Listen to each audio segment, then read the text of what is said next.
Okay, for today's video, Mau full welding 42 dia inch elbow and flange carbon steel pipe spool with our welder Mr. Tipak. So this is Mr. Tipak conduct full welding of the 42 dia inch joint carbon steel pipe spool. So Mr. Tipak already weld 2 layer. So this elbow is a heavy wall. So Mr. Tipak need to put more layer for this joint. Okay, Mr. Tipak continue full welding the joint, as you can see. Ayan, dire-diretso ang paghihinang ni Mr. Tipak. So napakaganda rin ng hinang niya ni Mr. Tipak. And mamaya tingnan mo, papakita ko sa inyo yung dito sa mismong loob ng tubo. So makikita nyo yung hinang niya talaga, yung penetration na napakaganda ng penetration ng hinang niya. So ito, tuloy-tuloy lang yung paghihinang ni Mr. Tipak, our welder. And this one is very good welder, Mr. Tipak. Okay, okay, Mr. Tipak continuing his full welding of 42 dia inch elbow. And now, as you can see, this one, we check in the inside of the so you see the welding, the weld here.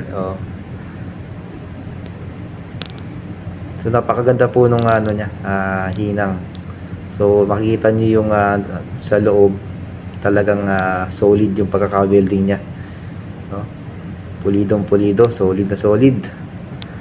Okay, So after po nitong ma-welding to ni Mr. Tipak, dadaan pa rin po ito ng X-ray, ng PWHT. Pipreheat pa ho ito, then X-ray, then QC. Maticheck pa nila ho dyan kung at marami pa prosesong pagdadaanan po ito, at bago dali sa painting. And iba-blasting po ito. After blasting, coating, then paint, full final paint. Then saka po ito madadala sa site pag na-check na rin po at na-aprobahan na ng QC. Okay, so napakadami pong proseso.